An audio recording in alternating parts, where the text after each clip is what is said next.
Hello बच्चों, कैसे हैं? First class. तो चलिए, काइनेटिक थियरी ऑफ गैसेस हम लोग प्रेजेंट टाइम में पढ़ रहे हैं और उसका छठा एपिसोड हो चुका था। आज हम जहाँ तक हो गया है ठीक उसके आगे, तो आज हम लोग पढ़ने जा रहे हैं काइनेटिक थियरी ऑफ गैसेस का न्यूमेरिकल देखने जा रहे हैं हम लोग। मोस्ट इम्पॉर्टेंट न्यूमेरिकल चल रहा है और इसमें हम लोग 6 एपिसोड देख चुके हैं।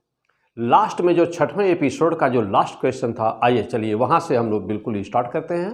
P100 physics maths DP sir, आइए शुरू करते हैं। बहुत ही अच्छे, बहुत ही इंपॉर्टेंट न्यूमेरिकल्स, सभी न्यूमेरिकल्स बिल्कुल ही कंसेप्ट पर बेस्ड हैं। अच्छी तरह से समझिएगा, पूरा वीडियो शुरू से लेकर के लास्ट तक देखिएगा। सब्सक्राइब नहीं किए होंगे तो अवश्य करिएगा, अपने फ्रेंड सर्किल में ज़रूर इसको डिस्ट्रीब्यूट करिएगा, शेयर करिएगा। ओके, तो चलिए स्टार्ट किया जाए। देखिए, पहला क्वेश्चन हम लोग लेते हैं कि जो लास्ट में पिछले एपिसोड में, एपिसोड नंबर 6 में जो चल रहा था, लास्ट क्वेश्चन वहीं से स्टार्ट किया जाए। देखिए, सपोज करिए कि एक वेसल है, दिया गया है क्वेश्चन में कि ये वेसल कंटेन्स सम गैस। किसी वेसल में कुछ गैस रखी हुई है और आपसे क्वेश्चन में कह रहा है कि when temperature increased by 2 degree Celsius. कह रहा है क्वेश्चन में कि जब टेम्परेचर आप 2 डिग्री सेल्सियस से बढ़ाते हैं, जब टेम्परेचर 2 डिग्री सेल्सियस बढ़ाते हैं तो प्रेशर में पाया जाता है ना कि प्रेशर चेंजेज बाय 2%। तो प्रेशर 2% बढ़ जाता है, यानी कि चेंज हो जाता है ना, प्रेशर 2% चेंज हो जाता है। तो आपसे पूछ रहा है कि उसका टेम्परेचर, उस वेसल के अंदर टेम्परेचर क्या रहा होगा। बड़ा अच्छा क्वेश्चन, यस, एक लाइन का है। हाँ, अब तो लगभग काइनेटिक थियरी हम लोग मैक्सिमम पढ़ चुके हैं बेटा। सारे न्यूमेरिकल्स वगैरह भी चल रहे हैं, अभी न्यूमेरिकल्स तो आते रहेंगे, ऐसे ही चलते रहेंगे, लेकिन थ्योरी पूरी आपकी अच्छी तरह से फर्स्ट क्लास तैयार हो चुकी है। ओके, चलिए, तो pressure change by 2%, what is initial temperature. कह रहा है कि बताओ उसका इनिशियल टेम्परेचर ना, कह रहा है कि बताओ उसका इनिशियल टेम्परेचर क्या रहा होगा। या ट्राई टू डू, कोशिश करिए, 1 मिनट का समय लेकर के सॉल्व करिए। चाहिए तो वीडियो को रोकिए, सॉल्व करिए और तब फिर सॉल्व देखिए। चलिए, मैं शुरू कर रहा हूँ बेटा, आ जाओ। देखिए अब कैसे करेंगे, आप चाहें तो सॉल्व करके अपना आंसर मिलाइएगा। फिर देखो बेटा, कह रहा है तो सपोज कर लिया कि इनिशियल प्रेशर P है, वॉल्यूम V है और टेम्परेचर T है। तो लेट इनिशियल प्रेशर मान लीजिए बेटा, इनिशियल प्रेशर मानिए कि इनिशियल प्रेशर माना P है, initial volume equal to V है और इनिशियल टेम्परेचर मान लिया कि T है। सपोज कर लिया जाए P और V, V T है। अब अकॉर्डिंग टू क्वेश्चन, ये तो हम लोग का इनिशियल है सब कुछ। अब अकॉर्डिंग टू क्वेश्चन P2 कितना हो रहा है, कह रहा है कि 2% बढ़ गया, तो 2% बढ़ाइए, देखिए कितना हो रहा है। P पहले था, जानते हैं कोई चीज़ परसेंट में कैसे होती है, माने कहा जाए 2% बढ़ गया, तो पहले जितना था उस 2% उसमें और ऐड हो गया, यही ना। हाँ, सिंपल सी बात। तो बेटा, तो 2% यानी 2/100 कितने का, जो इनिशियल में था, ये हुआ। तो P2 का मान कितना आया, P प्लस इसको कट कर दिया जाए, 1/50 हो गया, यानी कि P/50 हो गया। देखिए 50P और plus 1 51 P/50, this is the final pressure हो गया। अब ऐसे ही वॉल्यूम का देखिए क्या हुआ, तो जानते ही हैं कि वॉल्यूम क्लोज्ड है ना, तो यहाँ पर एक थोड़ा सा शब्द जोड़ दिया कि एक क्लोज्ड, यहाँ पर शब्द जोड़ दीजिएगा क्वेश्चन में ही कि यहाँ पे दिया है बेटा एक क्लोज्ड वेसल, कि वेसल क्लोज्ड है कि ओपन है, वो भी दिया रहेगा आपको क्वेश्चन में हमेशा। तो जब भी कहीं पर कहा जाए क्लोज्ड वेसल तो keep in mind in that case what will be happen, closed vessel what will happen in that case. इसका मतलब ये हुआ कि वॉल्यूम की जो वैल्यू है, यानी कि जो उसका आयतन है ना, जो उसकी वॉल्यूम है, वह वॉल्यूम क्या बना हुआ है, वॉल्यूम कांस्टेंट है, क्योंकि क्लोज्ड है ना गैस, तो वॉल्यूम कांस्टेंट है। इसका मतलब ये हुआ बेटा कि V2 बराबर V1 ही रहेगा और बराबर V हो जाएगा, यानी कि वॉल्यूम में कोई चेंजिंग नहीं होगी। वॉल्यूम क्या बना हुआ है, वॉल्यूम क्या बना हुआ है, कांस्टेंट। क्यों, क्योंकि वह क्लोज्ड है। अब बात रही टेम्परेचर की। टेम्परेचर को 2 डिग्री सेल्सियस बढ़ाया गया। पहले आपने कितना माना, T, अब पहले कितना माना है, T, तो अब टेम्परेचर कितना हो गया बेटा, T2 बराबर T प्लस 2 डिग्री सेल्सियस हो गया। अब यहाँ पर ये ध्यान देने की बात बेटा कि 2 डिग्री का चेंज हुआ है ना, चेंज है, तो क्या मैं उसमें 2 डिग्री 273 जोड़ूँ, 2 प्लस 273 करूँ, या कि यहाँ पर 2 डिग्री सेल्सियस लिखूँ, या कि यहाँ पर 2 केल्विन लिखूँ, क्या लिखूँ। याद रखिए हमेशा पूरे काइनेटिक थ्योरी ऑफ गैसेस में, इस पूरे चैप्टर में बेटा हमेशा हमेशा हमेशा जो टेम्परेचर का चेंज होता है, एक लाइन लिख दीजिए।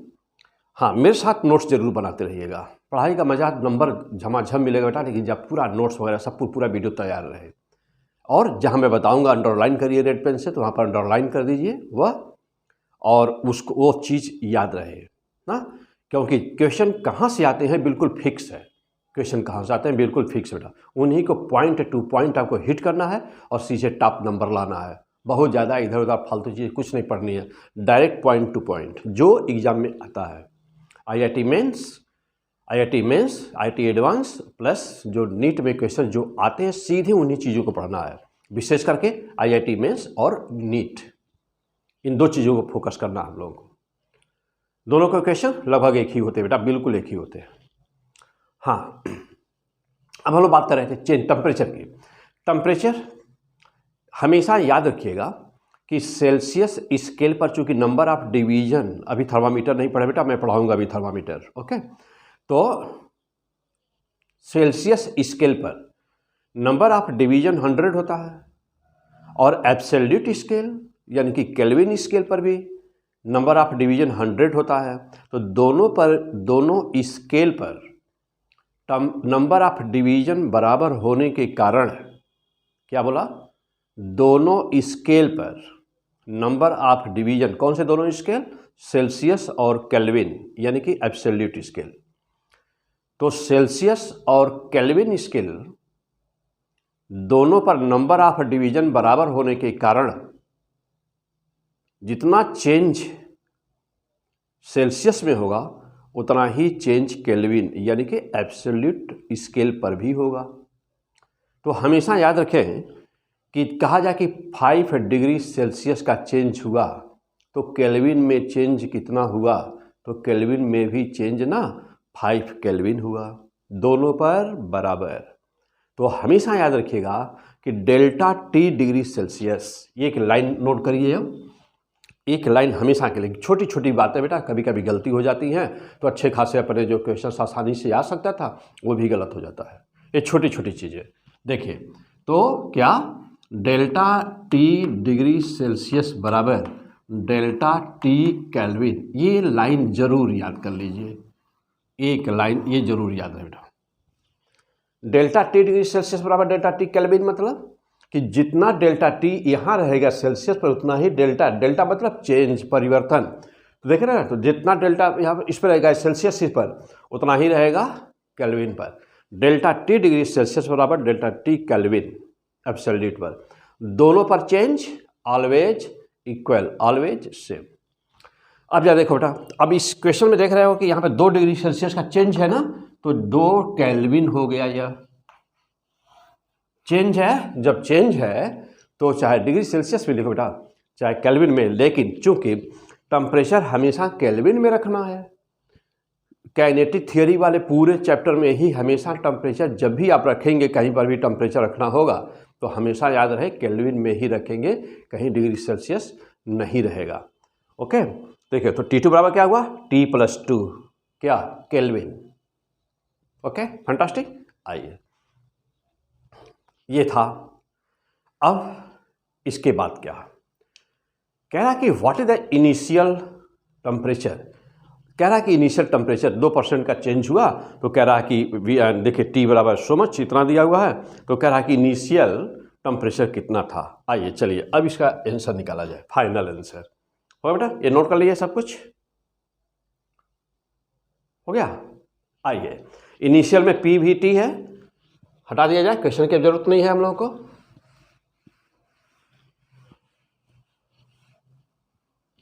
यही क्वेश्चन लास्ट में हम लोग एपिसोड नंबर 6 में लास्ट में हम लोग यही क्वेश्चन सॉल्व कर रहे थे। देखिए अब यहाँ पे देखिए क्या हुआ था फिर। देखो बेटा, जानते हो कि P1 V1 बाई T1 बराबर P2 V2 बाई T2 होता है, लेकिन चूंकि V1 बराबर V2 है इसलिए कैंसिल हो गया, तो P1 बाई T1 बराबर P2 बाई T2 हो गया। क्लियर है। P1 बाई T1 का मान हम लोग का कितना था, P बाई T था। अब इधर P2 की वैल्यू रख दीजिए, देखिए P2 वहाँ पे कितना आया है, 51 बाई 51 P/50 लिख सकते हैं। ये P की वैल्यू हो गई, और T का मान देख लीजिए कितना है, P बाई T। हाँ, P बाई T, तो P बाई T, T की वैल्यू देख लीजिए कितनी है, तो T को हम लोग लिख सकते हैं T+2, T+2 लिख सकते हैं, लिख सकते हैं। चलिए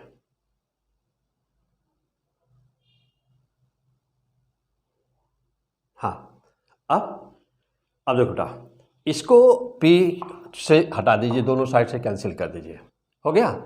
अब जैसा इसे कर दिया जाए, इसको इधर ला दीजिए और तब फिर आगे सॉल्व, अब इसी को सॉल्व कर दिया जाए, आंसर यहीं से निकल जाना है। देखिए अभी आ गया क्या, 50 T+2, एक क्रॉस मल्टीप्लाई कर दीजिए, और ये इधर गया, इधर कितना हो गया, 51 T, कोई दिक्कत नहीं। अब देखिए, हाँ अब इसको और छोटा कर दीजिए, ये हो गया 50T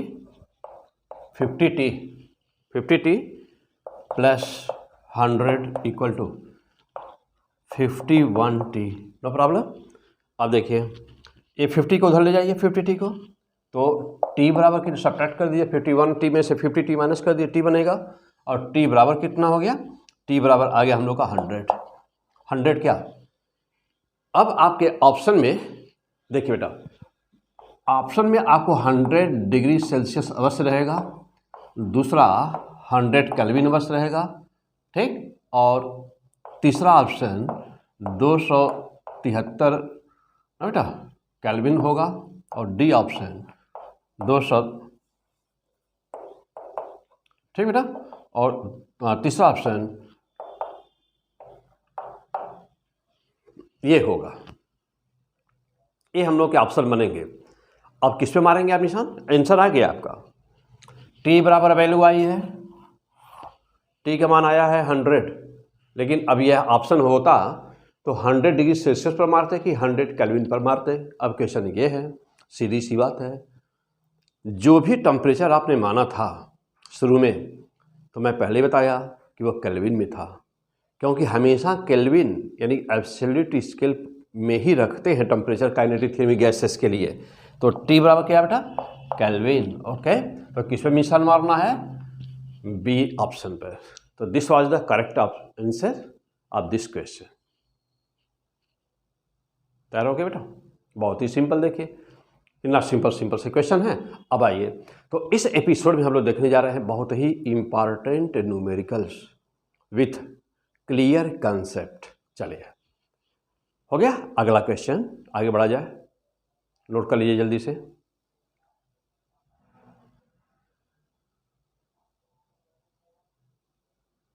चल बेटा आ जाओ।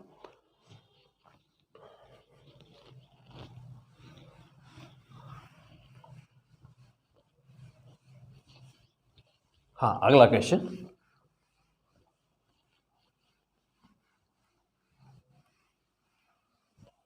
चलो नेक्स्ट क्वेश्चन देखा जाए क्या है। तो बहुत सारे क्वेश्चन हैं, बहुत सारे इंपॉर्टेंट क्वेश्चन हैं। और बेटा चलिए, एक ग्राफ दिया हुआ है, बहुत ही इंपॉर्टेंट ग्राफ अक्सर दिया जाता है। तो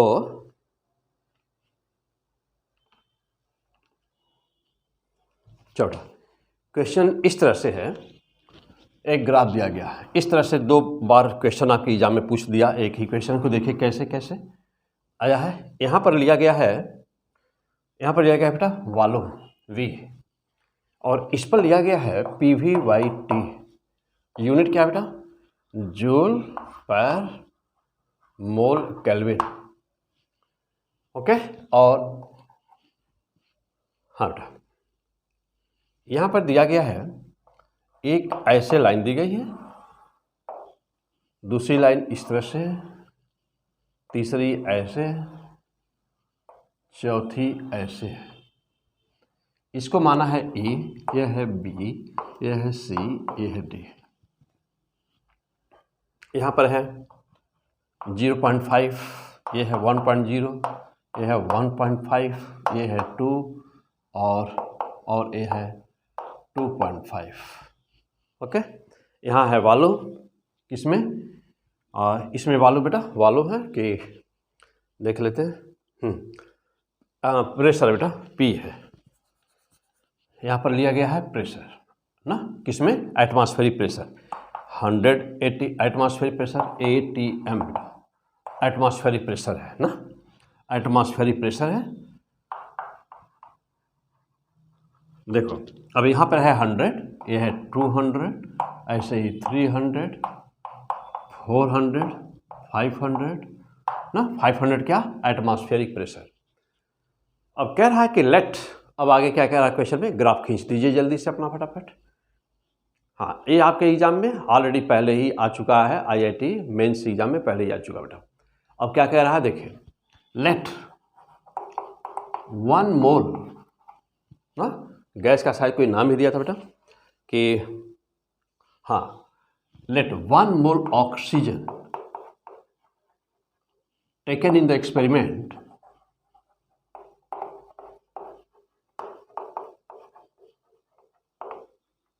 let 1 mole oxygen taken in experiment at high pressure and high temperature।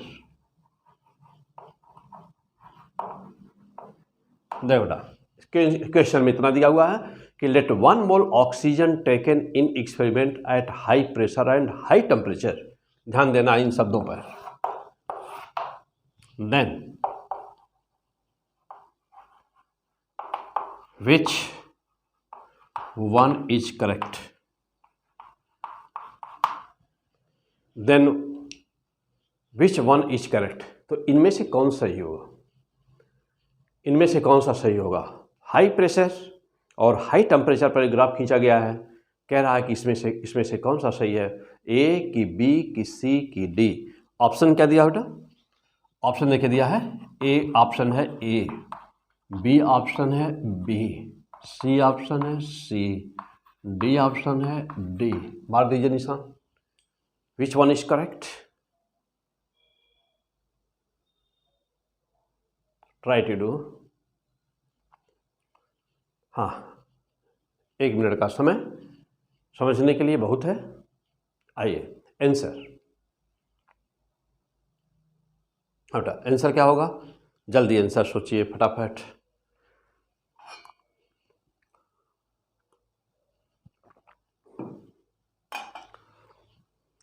Which one will be the answer? हो गया बेटा? मैं शुरू करूं?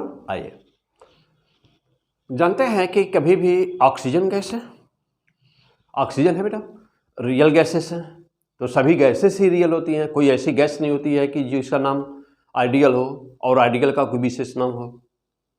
जानते हैं कि आइडियल जो गैस होती है वो हाइपोथेटिकल है, वह एक काल्पनिक गैस है। वो कल्पना किया गया है आइडियल बिहेवियर, रियल में तो ऐसा होता नहीं, रियल में जो गैसेस होती हैं उसको रियल गैस बोलते हैं। तो जानते हैं बेटा कि जो गैसेस हमारी रियल हैं वह आइडियल जो थ्योरेटिकल गैस की कल्पना की गई है उसके करीब कब होती हैं। आपको एक फार्मूला बताया हूँ, क्या क्या फार्मूला बताया बेटा? आइडियल नेचर, हाँ याद होगा अवश्य आपको, आइडियल नेचर कब होगा? तो आइडियल नेचर तब होता है जब P होता है PLTH, आपको याद करवाया हूँ PLTH मतलब क्या? क्या? प्रेशर लो हो और टेम्परेचर हाई हो। न याद हो तो अभी कोई बात नहीं, जल्दी से याद कर लीजिए। PLTH यही लाइन ही याद है, ऐसे देखिए, हाँ PLTH याद रहे, PLTH आइडियल नेचर। कोई भी जो गैस होगी, कोई भी गैस जो रियल गैस होगी वह इस कंडीशन में, यानी कि जब उसका PL होगा और TH होगा, मीन्स कि प्रेशर लो हो टेम्परेचर हाई हो, तो कोई भी रियल गैस किसके जैसे बिहेव करेगी? आइडियल के जैसे बिहेव करेगी। पक्का? आओ अब जा देखिएगा। और जानते हैं आप पीछे पढ़ते हुए आ रहे हैं, अब बहुत ज़्यादा हमको यहाँ पे हैं थ्योरी तो आप बिल्कुल 100% जो भी बोलेंगे सब फटाफट समझ में आएगा। क्यों? पीछे सब मैं ये मान के चल रहा हूँ कि आप एपिसोड नंबर 1 से लेकर यहाँ तक अभी जो देख रहे हैं प्रेजेंट में, एपिसोड नंबर 1 से लेकर यहाँ तक पूरा सिस्टमैटिक तैयार होगा। तो आप देखते ही आप ये क्लियर हो गए कि ये लाइन जो दिख रही है आपको, ये लाइन किसकी है? ये लाइन किसके लिए बेटा? अभी कल ऐसा इसी जस्ट पिछले एपिसोड में आप इस तरह का क्वेश्चन सॉल्व किए थे कि यहाँ पर सबकी वैल्यू, सभी गैस की वैल्यू चाहे जिसके लिए खींचा जाए उसका मान 1 होता है। इस पर इंटर नीचे किया था ना, 2 ग्राफ खींचे थे पिछले क्वेश्चन में।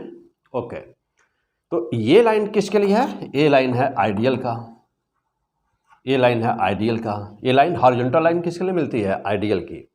चाहे यहाँ पर P हो चाहे यहाँ पर V हो, चाहे P रहे चाहे वॉल्यूम रहे, यानी प्रेशर हो चाहे वॉल्यूम हो, ये PV/T हमेशा ही देखिए यह होगा इक्वल टू 1 किसके लिए? आइडियल गैस के लिए।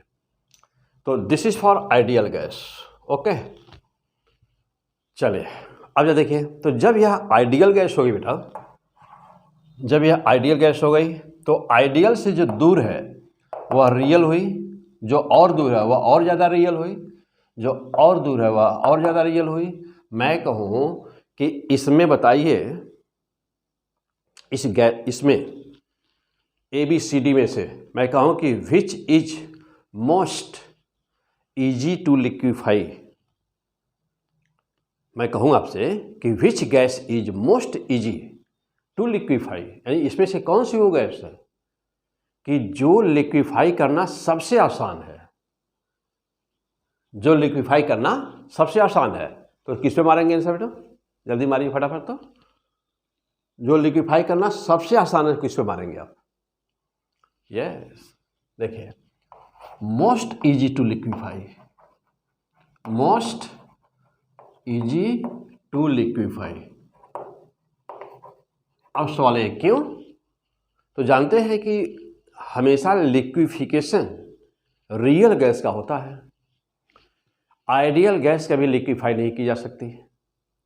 तो जो गैस आइडियल के पास होगी उसका लिक्विफिकेशन ज़्यादा टफ होगा, that will be more harder to liquefy. और जो ज़्यादा रियल होगी वह उतनी ही आसानी से लिक्विफाई होगी। तो सबसे ज़्यादा रियल कौन? डी। तो मोस्ट इजी टू लिक्विफाई कौन हुआ? डी। और सबसे टफ कौन हुआ लिक्विफाई करना? ए। तो ए का लिक्विफिकेशन सबसे टफ और डी का सबसे आसान। डी का सबसे आसान, उससे टफ, उससे टफ, उससे टफ। तो सबसे टफ लिक्विफाई करना ये। पक्का? ओके, ये सब हो चुका है, पीछे सब कुछ बता चुका हूँ। आ जाओ अब चलिए अपने आंसर पर। देखो बेटा, तो हम लोग का क्वेश्चन क्या है, कह रहा है कि 1 mole oxygen taken in the experiment at high pressure, और आइडियल कहाँ होना है। देखिए आइडियल कब होगा, आइडियल होगा जब पी रहेगा लो, यानी कि प्रेशर यदि लो होता तो आइडियल नेचर ग्राफ आइडियल के पास आता या आइडियल के जैसा आता। आइडियल बनने के लिए प्रेशर लो चाहिए, आइडियल के करीब होने के लिए प्रेशर लो चाहिए, और यहाँ पर बोला जा रहा है क्वेश्चन में एट हाई प्रेशर। तो हाई प्रेशर पर इसका मतलब क्या हुआ कि gas will be more and more real. तो since pressure is high therefore it will deviates from the ideal behavior and that will be most real. तो this is the most real, सबसे ज़्यादा रियल। हाई प्रेशर सबसे ज़्यादा real होगी, लो होता, ध्यान दीजिएगा, प्रेशर लो होता तो गैस आइडियल होती, तब ये होता। कहा जाए कि एट वेरी लो प्रेशर, तब ये आंसर होता, लेकिन कहा है क्वेश्चन में वेरी हाई प्रेशर, इसका मतलब कि ये आंसर होगा। तो the answer is option D is the correct option. आपकी थ्योरी पक्का बिल्कुल ही क्लियर ना, क्रिस्टल क्लियर तैयार हो गई होगी।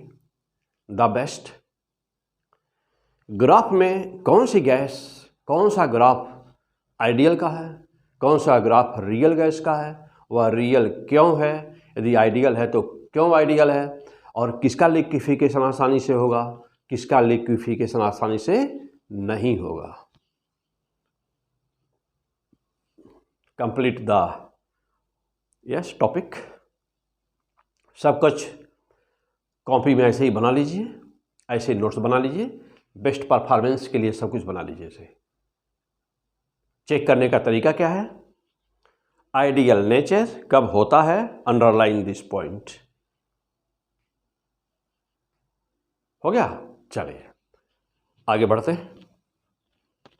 नेक्स्ट अगला क्वेश्चन।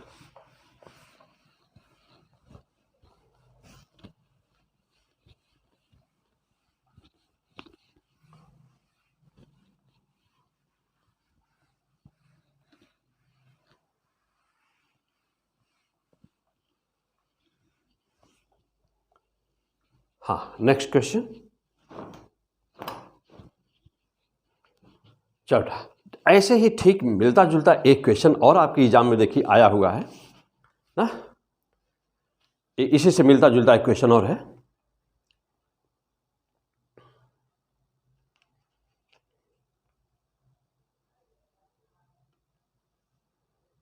बेटा एक ग्राफ दिया हुआ है, आपके एग्जाम में आया हुआ क्वेश्चन, और ग्राफ बहुत ही अच्छा देखिए बना है।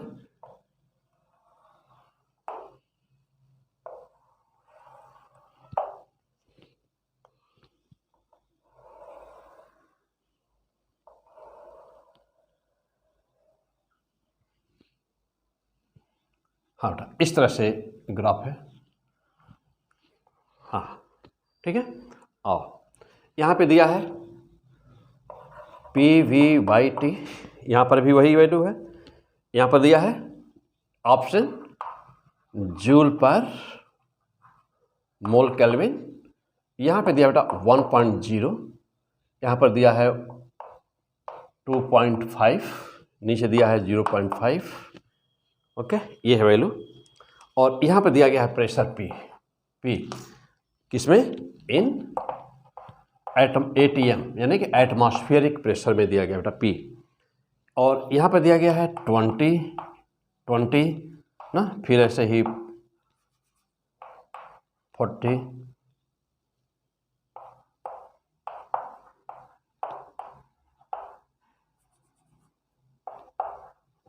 हो बेटा। हाँ ये है P मीन्स प्रेशर। ओके, देखो बेटा, अब यहाँ पर भी कह रहा है क्वेश्चन में, हाँ नाम दिया है, यहाँ ए दिया है, यह ए दिया है, ये है बी दिया है, ये सी दिया है, ये डी दिया है। और देखिए eight different temperature, eight different temperature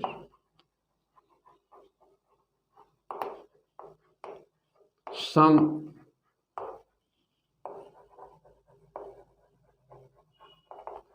amount of gas taken for experiment at higher pressure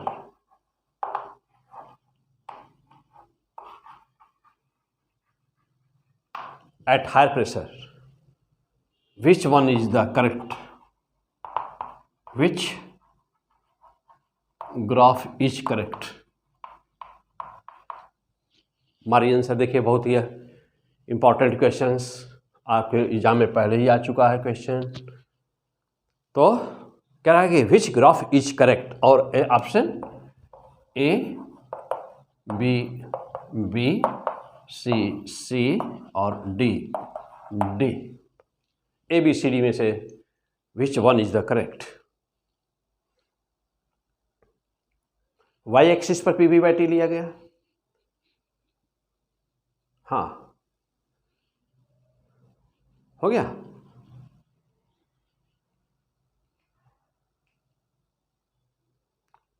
तो जानते हैं, चलिए अब अपना आंसर देखिए, चेक करिए, अपना आंसर चेक करिए। बेटा टेम्परेचर डिफरेंट डिफरेंट रहेंगे, गैस एक ही है। इससे पिछले वाले क्वेश्चन में भी गैस एक ही थी, गैस तो एक ही है। टेम्परेचर डिफरेंट डिफरेंट लेंगे तो डिफरेंट डिफरेंट ग्राफ आएगा। चार गैस एक ही है, कुछ अमाउंट उसका लिया गया है गैस का, और at different temperature some amount of gas taken for experiment, okay, at different temperature. लेकिन अब एक बात यहां पर भी है, क्या कि किस पर, higher pressure, higher pressure, high pressure पर लिया गया है, एक्सपेरिमेंट को हाई प्रेशर पर क्रियान्वित किया जा रहा है। व्हाट विल हैपन, एक्सपेरिमेंट को हाई प्रेशर पर क्रियान्वित किया जा रहा है, तो होगा क्या, जानते हैं अभी अभी पढ़ा है क्या, आइडियल बिहेवियर। किसी भी रियल गैस का नेचर आइडियल कब हो जाता है, यानी कि कोई गैस तो आइडियल होती नहीं, जो रियल गैसेस हैं वह आइडियल के करीब पहुंचकर बिहेवियर अपना शो करती है, आइडियल के जैसा। तो रियल गैसेस आइडियल बिहेवियर कब शो करती हैं, जब pressure PLTH, pressure low temperature high, और यहाँ प्रेशर लो की बजाय क्या है, pressure high, pressure high, pressure high, और हाँ प्रेशर हाई। तो जब प्रेशर हाई है तो अब तो यह भी श्योर हो गया। हाँ, यहाँ पर एक शब्द और भी शायद दिया हुआ क्वेश्चन में, मैं चेक कर लूँ बेटा, क्वेश्चन जो आया है आपके एग्जाम में, तो हाँ बिल्कुल सही है। देखिए बेटा यहाँ पर ना एट डिफरेंट टेम्परेचर, क्लियर, तो at different temperature some amount of the gas taken for the experiment at high pressure, pressure तो हाई है, एंड और क्या, हाई टेम्परेचर भी दिया बेटा,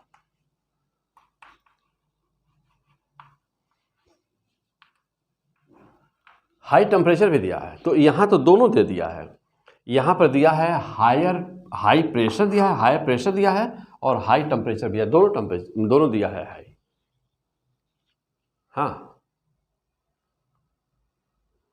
बोलो बेटा, यदि न रहता हाई टेम्परेचर वाला शब्द, ये न रहता तब क्या आंसर होता, और यदि रहेगा तब क्या आंसर होगा, दोनों बातें अब हो गई।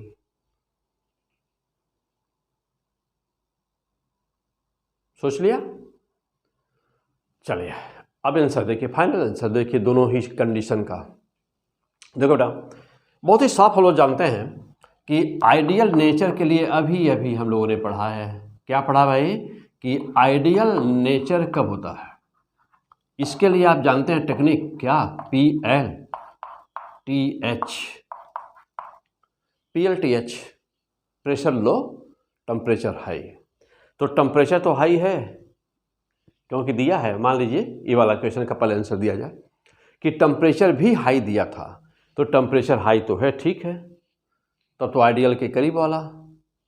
लेकिन फिर क्या, प्रेशर हाई, तो प्रेशर हाई मीन्स क्या हो गया, प्रेशर हाई, तो प्रेशर हाई मीन्स क्या होगा बेटा, प्रेशर हाई मीन्स कि यह जो है मोस्ट रियल कौन है। अब जा देखना बेटा, मोस्ट रियल ढूंढना है हमको। तो यह डी वाला जो बिहेवियर शो कर रहा है तो हॉरिजॉन्टल लाइन है। देखिए डी वाले ऑप्शन को जरा चेक करिए, तो डी वाला देख रहे हैं, डी वाला यह तो आइडियल बिहेवियर शो कर रहा है, आइडियल बिहेवियर, यह तो आइडियल बिहेवियर शो कर रहा है। अच्छा ए वाला क्या कर रहा है, देखिए यार, ये भी हॉरिजॉन्टल है, तो ये भी है, तो ये भी तो आइडियल बिहेवियर शो कर रहा है, तो ये भी आइडियल बिहेवियर। तो दोनों आइडियल बिहेवियर में अलग अलग क्यों है, एक ऊपर है एक नीचे है, यहाँ क्यों, ऐसा क्यों हुआ ना, क्वेश्चन हुआ ना बेटा, ऐसा क्यों। तो सिंपल सी बात है कि जिसका P, V और T का मान, जिसका P और V ज़्यादा था और T का मान कम था, टेम्परेचर कम था, तो वह ऊपर होगा। जिसका T कम होगा, जिसका T ज़्यादा था, यानी कि जिसका, देखिए बेटा, जिसका यह P, V बाई T की वैल्यू कम थी वह नीचे होगा। लेकिन आइडियल यह भी और आइडियल यह भी, इसका मतलब ये बात तो साफ हो गई कि हमारा आंसर कभी भी डी नहीं हो सकता। क्यों, क्योंकि हॉरिजॉन्टल लाइन है, यानी कि आइडियल बिहेवियर शो कर रहा है, और होना है रियल, और कौन नहीं हो सकता, ए नहीं हो सकता। अब आपका ऑप्शन आंसर या तो बी होगा या तो सी होगा। सवाल यह है कि बी सही है कि सी सही है। देखिए यदि कह दिया है कि हाई टेम्परेचर, तो हाई टेम्परेचर, ध्यान देना बेटा, हाई टेम्परेचर, तो यदि कह दिया है कि हाई टेम्परेचर पर है ना, देखिए कह दिया कि हाई टेम्परेचर पर है, तो देखिए P directly proportional to T, P directly proportional to T, ध्यान देना बेटा, P directly proportional to T, तो P और T के बीच यदि ग्राफ खींचते हम लोग ना, P और T के बीच में यदि ग्राफ खींचते तो कैसा होता, P directly proportional to T, यानी तब C सही हुआ हमारा आंसर। यदि दिया है क्या, हाई टेम्परेचर, तो हाई टेम्परेचर दिया बेटा, तो टेम्परेचर हाई हो गया और डेविएशन शो करना है, तो हमारे आंसर में यदि हाई टेम्परेचर न दिया हो तो आंसर हमारा दोनों हो सकता है, या तो बी या तो सी। क्यों, क्योंकि ये हॉरिजॉन्टल लाइन हमारी ये है, यानी कि हमारा आइडियल नेचर यहाँ है और डेविएशन बराबर दिखाया जा रहा है, ऊपर भी और नीचे भी, यह भी डेविएट कर रही है और यह भी डेविएट कर रही है। इस लेकिन ऊपर वाले C के लिए ये वैल्यू, देखो बेटा, C के लिए ये वैल्यू बढ़ रही है पूरी वैल्यू, और इसके लिए, किसके, B वाले के लिए पूरी वैल्यू घट रही है। तो ये देखो बेटा, ये वैल्यू PV बाई T, तो जिसका PV बाई T का मान ज़्यादा होगा, यदि जिसका ज़्यादा होगा वो C वाला हुआ, जिसके लिए कम होगा वो B वाला हुआ। तो चूंकि टेम्परेचर दिया है ज़्यादा, हाँ टेम्परेचर दिया है ज़्यादा, तो ऑप्शन कौन सा सही हुआ, C option, answer will be C option, C option. और यदि टेम्परेचर न दिया हो, अब मैं यदि टेम्परेचर को हटा दूं, तब आप ऑप्शन में क्या देना होगा, तब देना रहेगा कि आइदर बी और सी, यानी बी और सी में से दोनों इक्वल डेविएशन शो कर रहे हैं, तो दोनों हो सकते हैं, दोनों रियल शो कर रहे हैं।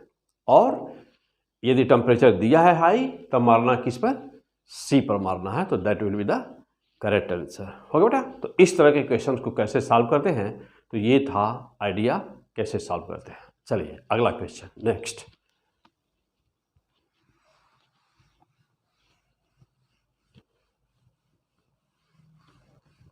हाँ, बहुत ही इंपॉर्टेंट सारे क्वेश्चंस हैं। आइए और देखा जाए कौन से क्वेश्चंस हैं। बहुत सारे इंपॉर्टेंट क्वेश्चंस हैं। चलो अब आ जाइए अगला क्वेश्चन। कह रहा है क्वेश्चन में कि कोई एक गैस मिक्सचर है जिसमें 2 मोल O2 और 4 मोल आर्गन है ना, टेम्परेचर है T, तो total energy of the system पूछा जा रहा है बेटा। आ जाओ देखो, ए कंटेनर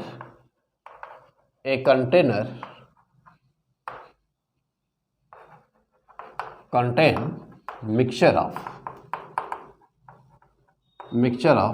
2 moles। हाँ बेटा देखो, एग्जाम में जो आपसे पूछा मैं वही क्वेश्चन ले रहा बेटा। 2 मोल्स ऑक्सीजन दे रहा है ना, 2 मोल्स ऑक्सीजन एंड 4 मोल्स क्या ले रहा है, 4 moles of argon, 4 mole argons at temperature T, at temperature T। Okay, what is the energy. अब आपसे पूछ रहा है कि what is the energy, what is the energy of the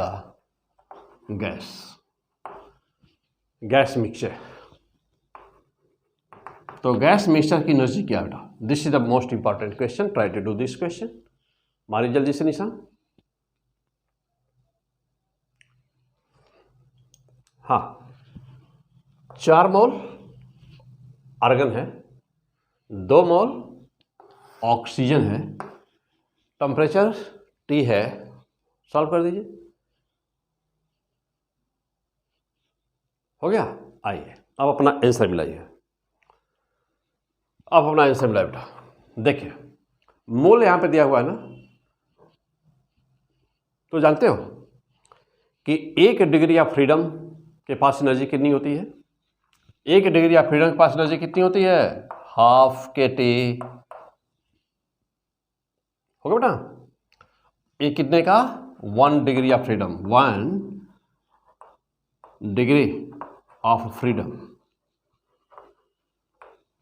तो n degree of freedom energy कितनी हो गई बेटा, n डिग्री ऑफ फ्रीडम की एनर्जी कितनी हो जाएगी, f डिग्री ऑफ फ्रीडम मान लिया जाए तो उसकी एनर्जी कितनी हो गई, तो उसकी एनर्जी हो गई E1 मान लेते हैं इसको E2, तो इसकी हो गई ½ F kT। हो गया ना बेटा, कितने का, F डिग्री ऑफ फ्रीडम की है यह।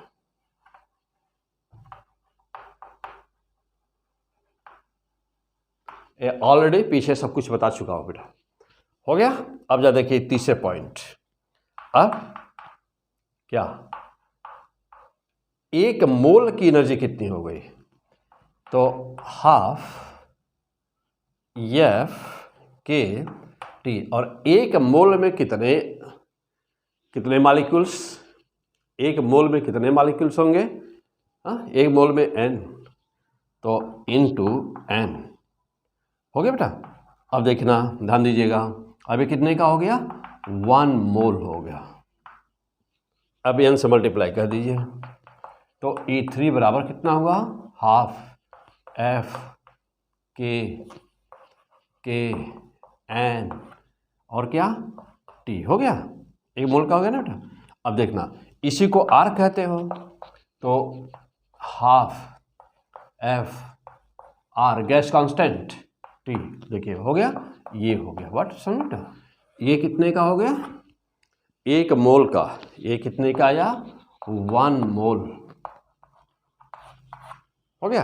अब अगला पॉइंट, अब मैं कहूं कि E4 क्या, energy of n moles, n मोल का कहूं तो क्या, जल्दी बोलिए, E4 बराबर ½ n F R T क्या, जूल्स। ओके, यदि इतना टॉपिक तैयार है, सब कुछ बिल्कुल ही क्रिस्टल क्लियर, तैयार है तो कोई क्वेश्चन फंसेगा नहीं। चाहे जैसा भी क्वेश्चन एनर्जी का पूछा जाएगा आप तुरंत फटाफट आंसर दे देंगे। अभी हम लोग लेंगे फिर एनर्जी के बहुत सारे क्वेश्चंस लेंगे बेटा। This is the concept. एक डिग्री ऑफ फ्रीडम जानते हो, डिग्री ऑफ फ्रीडम, एक डिग्री ऑफ फ्रीडम के पास एनर्जी होती है हाफ के T, law of the equipartition of energy. तो हाफ के टी अब कैसे बढ़ता चला जा रहा है, E1, E2, E3, E4, ये सब बिल्कुल सिस्टमैटिक अच्छी तरह से नोट्स बना लीजिए, तब कहीं कोई दिक्कत नहीं होनी बेटा। देखिए अब ये देखिए, ये n क्या है, number of the moles, keep in mind n small n is the number of the moles, capital N is the Avogadro's number, capital N is the Avogadro's number. Okay, अब चलिए अपने क्वेश्चन पर। ये तो था theory जो already मैं पीछे आपको पढ़ा चुका बेटा, सब कुछ आपको बता चुका हूँ। यह फिलहाल हमने रिवाइज कर दिया, किसी का छूटा वगैरह हो तो रिवाइज कर दिया हूँ, इसलिए आइए अब अपने क्वेश्चन पे चलते हैं। तो यदि आपका इतना तैयार है ना तो देखिए कुछ भी क्वेश्चन में है ही नहीं ना, यदि इतना तैयार बेटा तो क्वेश्चन में देख रहे हैं कुछ भी नहीं है। हाँ, एनर्जी बतानी है, देखिए टोटल एनर्जी बतानी है हमको। आ जाइए देखिए, अब जब क्वेश्चन कैसे सॉल्व करेंगे तो टोटल एनर्जी बराबर कितना हुआ, देखिए तो कंटेन कौन सी गैस है, 2 मोल ऑक्सीजन है और आर्गन बेटा। तो एनर्जी ऑफ ऑक्सीजन ना बेटा, एनर्जी ऑफ ऑक्सीजन प्लस क्या, energy of argon, energy of argon, oxygen और आर्गन दोनों की एनर्जी निकाल लिया जाए। देखो बेटा यानी कि ये टोटल बराबर कितना हुआ। अब देखिए ई ऑक्सीजन का निकाला बेटा, बहुत ही सिंपल फार्मूला भी अभी देखे हो, क्या, half number of the moles, number of the moles is 2 into क्या था फार्मूला, हाफ NF(R)T। ओ ऑक्सीजन कैसा है, डायटोमिक, ऑक्सीजन कैसा बेटा, डायटोमिक, और डायटोमिक की डिग्री ऑफ फ्रीडम कितनी होती है, 5, तो इंटू 5 हो गया। तो हाफ NF(R)T, जो वेसल है, कंटेनर है, उसका टेम्परेचर T है, तो दोनों गैस के लिए T ही रहेगा, तो T हो गया प्लस। अब आर्गन पे आ जाइए, हाफ क्या, half number of the moles that is the 4 into 4। देखिए कितनी आसान फिजिक्स होती है, बहुत ही आसान है, सब कुछ देख रहे हैं। तो हाफ N, F मोनोटॉमिक, और मोनोटॉमिक की डिग्री ऑफ फ्रीडम कितनी होती है, 3, तो इंटू 3 इंटू क्या, R into T। Okay fantastic, बस हो गया सॉल्व। देख रहे हैं कितनी आसान फिजिक्स होती है बेटा। E T बराबर देखो 2 से 2 कट गया, ये 5RT हो गया, प्लस यहाँ से देखिए ये 2 हो गया, 3 इंटू 2 6 हो गया, 6RT। अब यह ET बराबर कितना हो गया, तो 11RT। दिस इज द,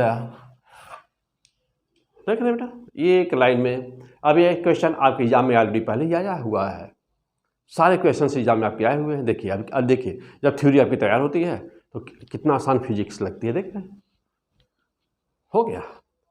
अब यही आएगा एग्जाम में, फिर ऐसे ही आएगा। अब वहाँ पर जब नहीं क्लियर रहता है तब ऐसे सोचते हैं 3/2 KT मारे कि 3/2 RT मारे कि 5/2 भी तो ऐसे कुछ होता है, तो ऐसे काम चलेगा नहीं ना। आसान बहुत है, बहुत आसान बेटा, ऐसे काम है, बस थोड़ा सा टाइम दे करके ना अच्छी तरह से तैयार कर लो। देखो एकदम आसानी से फटाफट। तो क्या पढ़ रहे हैं, 300 फिजिक्स। आगे बढ़ा जाए, चलिए अगला क्वेश्चन। हाँ बेटा अगला क्वेश्चन,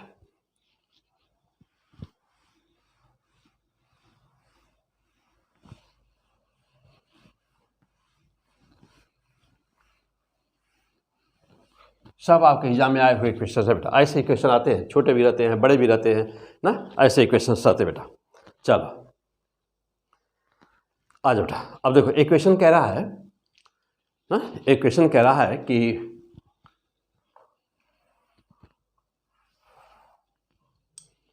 बेटा कह रहा है क्वेश्चन कि यहाँ पर पीवी लिया है और वी लिया है। देखिए इस पर लिया है पीवी, इस पर पीवी लिया है और इस पर लिया है वी ना, इस पर वी लिया बेटा और इस पर लिया पीवी, पीवी बाई टी होना चाहिए बेटा, पीवी बाई टी। और कुछ गैसेस बनाया हुआ है और चलो बेटा देखो कुछ गैसेस हैं, एक गैस ऐसे फॉलो कर रही है, दूसरी ऐसे फॉलो कर रही है, तीसरी ऐसे फॉलो कर रही है ना, तीसरी ऐसे फॉलो कर रही है, चौथी ऐसे फॉलो कर रही है। तो गैस ए है, यह बी है, यह सी है, ये डी है। कह रहा है कि विच गैस इज आइडियल। कह रहा है कि इसमें से कौन सी गैस आइडियल है, बस मार दिया निशान जब फटाफट। विच गैस इज आइडियल, ये बोला बेटा क्वेश्चन में कि विच गैस इज आइडियल।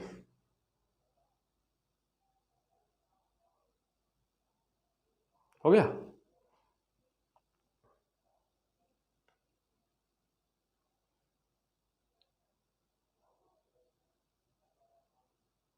बेटा टी यहाँ हटा भी दिया जाए बेटा तभी कोई सब बन जाएगा हम लोगों का।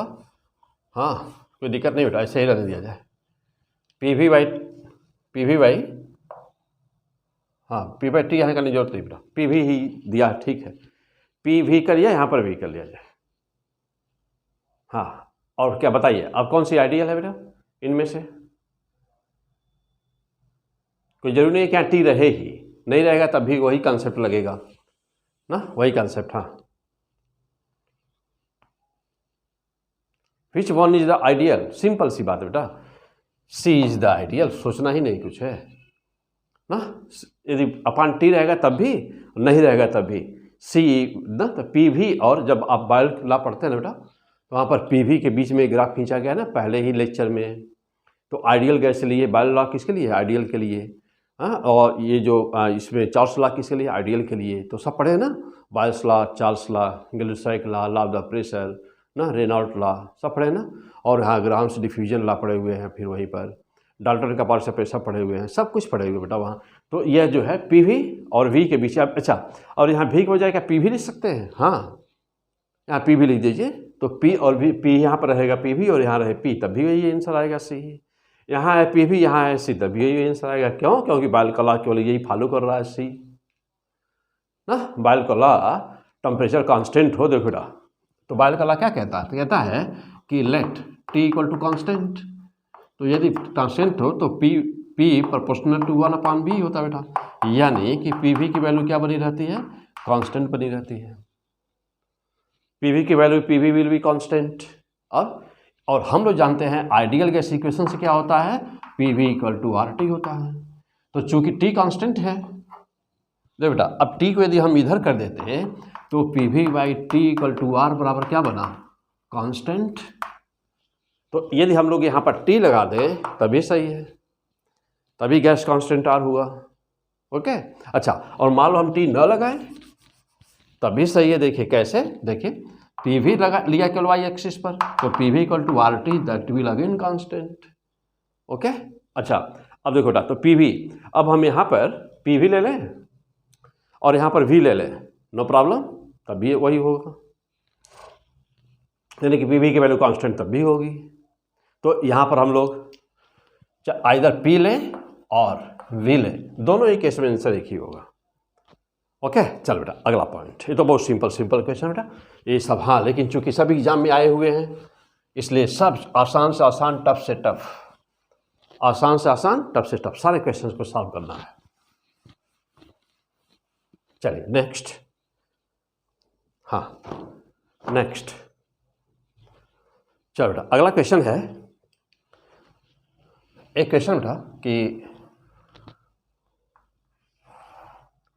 चलिए ना देखना बेटा क्या दिया हुआ।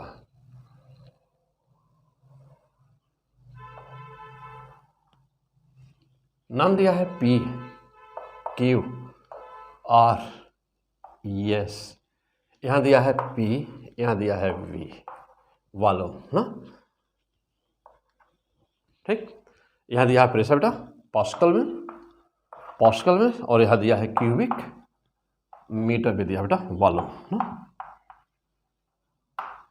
अब इस क्वेश्चन को देखिए, पी क्यू और एस ये दिया है, ओके। अब आपसे पूछ रहा है विच पार्ट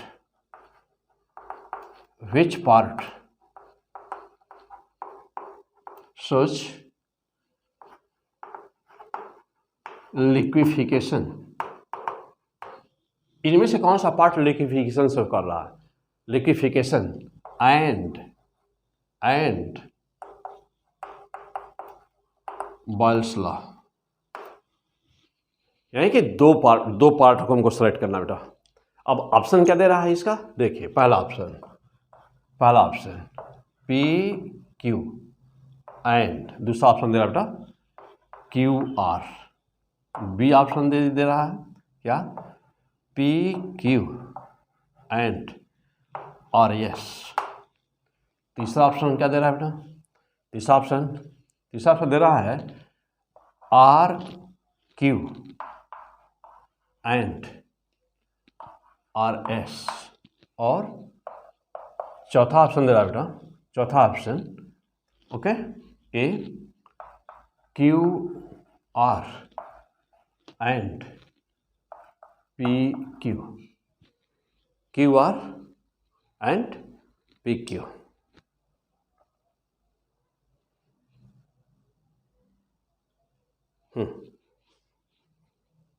हाँ बेटा Q R and P Q, okay.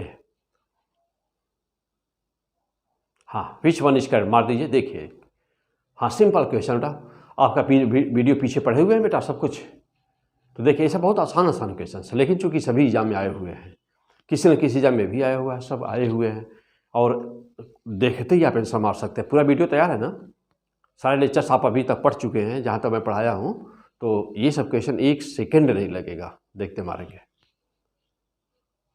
हाँ देखिए हो गया बेटा, चलिए अब अपना आंसर मिलाइए। लिक्विफिकेशन तो जानते हैं कि हम लोग perhaps video number kinetic theory का पार्ट 3 लेक्चर 3 में हम लोग पढ़े हैं। वहाँ पे देखिए वान डर वाल इक्वेशन जहाँ पर है, लिक्विफिकेशन है ना, क्रिटिकल प्रेशर है, क्रिटिकल टेम्परेचर है, क्रिटिकल वॉल्यूम है, फिर टेम्परेचर ऑफ इन्वर्जन है, बॉयल्स टेम्परेचर है, बॉयल का टेम्परेचर क्या होता है, टेम्परेचर ऑफ इन्वर्जन क्या होता है, बहुत ज़बरदस्त है सब कुछ। मैक्सवेल डिस्ट्रीब्यूशन लॉ बेटा वहाँ सब कुछ ना, ये सब हम लोग पढ़ते हुए तब यहाँ पहुँचे हुए हैं। लास्ट में केवल हम लोग क्या कर रहे हैं, अब केवल न्यूमेरिकल्स छोटे बड़े सब सॉल्व कर रहे हैं, ये सब हो चुका है पहले। चलो बेटा जानते हो कि यहाँ पर पी क्यू ना, पी क्यू क्या शो करता है बेटा, गैसेस स्टेट से वेपर में चेंज हो रहा है, यानी कि गैसेस पहले किस स्टेट में है, गैस में है। तो जब लिक्विफिकेशन उनका होता है तो किसी भी गैस को लिक्विफाई करने के लिए सबसे पहला स्टेप क्या होता है, तो किसी भी गैस को लिक्विफाई करने के लिए, गैस को लिक्विड में कन्वर्ट करने के लिए फर्स्ट स्टेप क्या होता है, कूल द गैसेस, गैस को ठंडा करना होता है पहले, कूल डाउन द गैसेस ना, गैस को लो टेम्परेचर पर लाने की जरूरत होती है। तो पहले गैस को ठंडा लिक्विफाई करने के लिए पहले गैस को ठंडा करना होता है। उसका टेम्परेचर कितना होना चाहिए, तो बी श्योर कि फॉर लिक्विफिकेशन, ध्यान देना बेटा, फॉर ये सब पीछे है वीडियो में, फॉर लिक्विफिकेशन होना क्या चाहिए, तो temperature of the T gas, temperature of the gas should be less than TC, यानी कि हर हाल में जो गैस सबका टेम्परेचर अलग, टीसी अलग अलग होता है। TC means critical temperature of the gas. What is the critical temperature? The temperature below which the maximum temperature below which, यानी कि वह अधिकतम ताप, वह अधिकतम टेम्परेचर जिसके नीचे gas can be liquefy by pressure alone, यानी कि वह टेम्परेचर जिसके नीचे गैस केवल प्रेशर को अप्लाई करके लिक्विफाई की जा सकती है, उसी ना टेम्परेचर को हम लोग कहते हैं क्रिटिकल टेम्परेचर। तो therefore what is the must condition to liquefy any gas, to liquefy any gas, the must condition is the temperature of the gas that should be less than Tc. The temperature of the gas should be less than Tc. यानी कि किसी भी gas को जब हम liquid में बदलते हैं तो यह पहली शर्त होती है, यह पहला कंडीशन है कि उसका टेम्परेचर हर हाल में उसके Tc से कम होना चाहिए.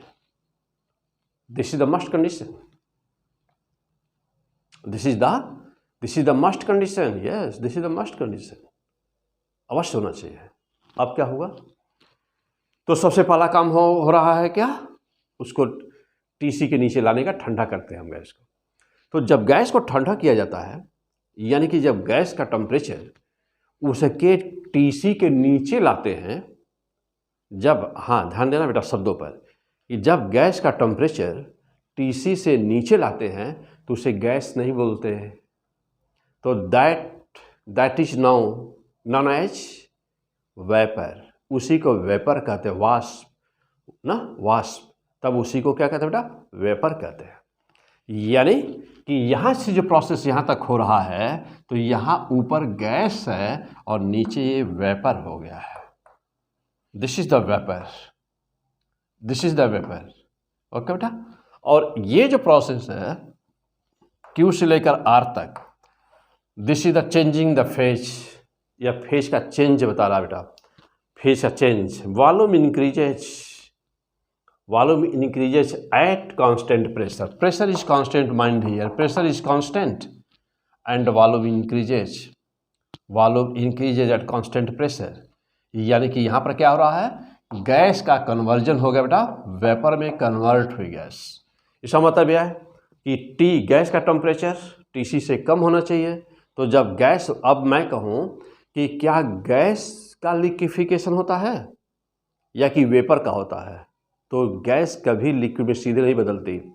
गैस पहले वेपर बनती है और तब फिर लिक्विड बनती है. गैस पहले वेपर बनती है. अब तो जब ऐसा हुआ तो यही कहलाता है क्या? इसी को कहते हैं ना, इसी को कहते हैं वेपर. तो गैस पहले वेपर बनती है, तो part P and Q shows the conversion of gas into vapor. And then what will happen? And after this what will happen? After the Q point, Q to R, this is the liquefaction. यही है liquefaction. This is the liquefaction. ना बेटा, ये liquefy यानी phase में change show कर रहा. तो यह लिक्विफिकेशन, यानी लिक्विफिकेशन कौन हुआ? Q and R. Q and R, this is the liquefaction. और अब यहाँ पे क्या हुआ? RS क्या है? RS तो कह रहा है कि बॉयल के टेम्परेचर को कौन फॉलो कर रहा है? बॉयल के टेम्परेचर का पता बेटा कि T का मान कांस्टेंट हो. बॉयल टेम्परेचर मीन्स क्या? बॉयल का टेम्परेचर तो मीन्स क्या? कि T का मान हो कांस्टेंट और P inversely proportional to V हो. अब ये देखिए, अब यहाँ से लेकर के यहाँ तक, ये तो आइसोथर्मल कर बेटा, यहाँ से लेकर यहाँ तक सभी में टेम्परेचर कांस्टेंट रहे ना. देखिए सभी में टेम्परेचर कांस्टेंट है बेटा. हाँ देखो, ये आइसोथर्मल कर्व है. यदि मैं कहूँ कि इस कर्व का नाम क्या है, तो आप कहेंगे कि यह आइसोथर्मल कर्व है. आइसोथर्मल कर्व है. और चूंकि यहाँ हॉरिजॉन्टल पॉइंट है बेटा, तो टेम्परेचर इसका क्या है? Tc से कम है कि Tc से ज़्यादा? तो अवश्य ही पक्का है यह कि टेम्परेचर हर हाल में T का मान Tc से कम होगा. तो यह T जो भी टेम्परेचर है यहाँ पर, तो बेटा यह जो भी टेम्परेचर है इसका, तो इसका मान Tc से, इसके Tc से कम है. Tc इसके ऊपर होगा, पक्का यहाँ होगा Tc. यानी कि ऐसे कर्व होता है वह Tc बनता है.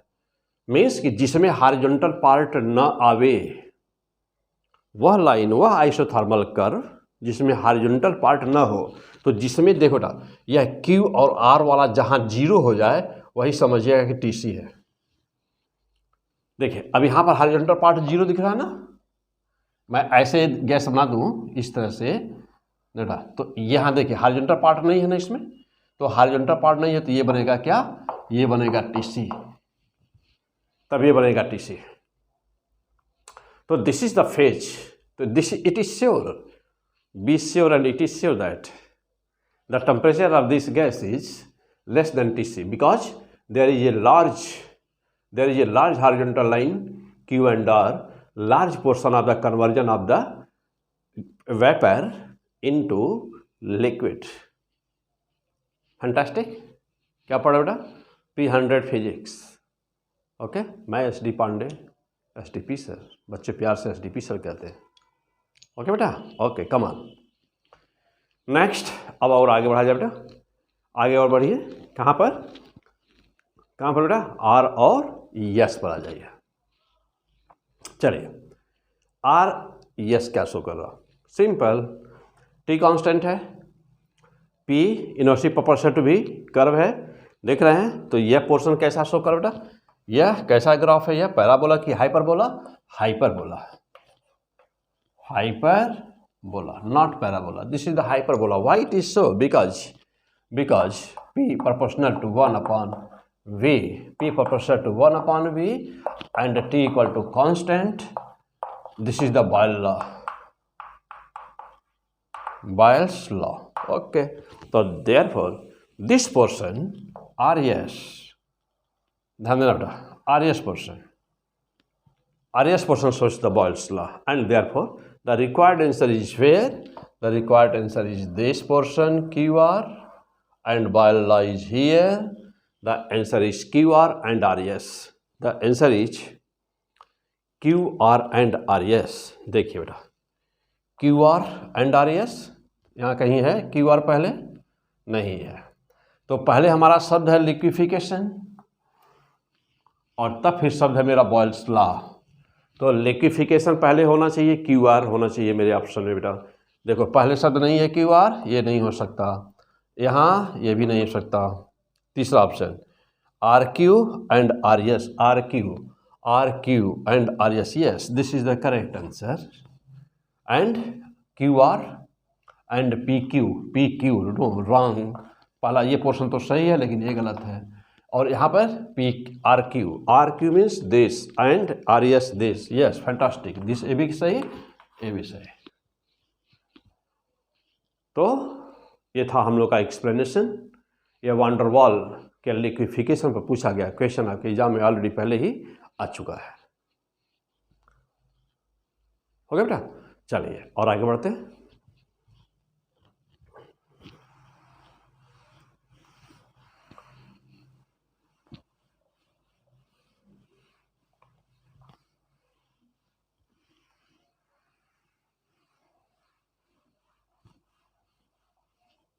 चलो बेटा, कह रहा है क्वेश्चन में, हाँ अब ध्यान दीजिएगा, अगला question, a container consist oxygen and helium gas. देखो बेटा, a container consist oxygen and helium gas which ratio of partial pressure,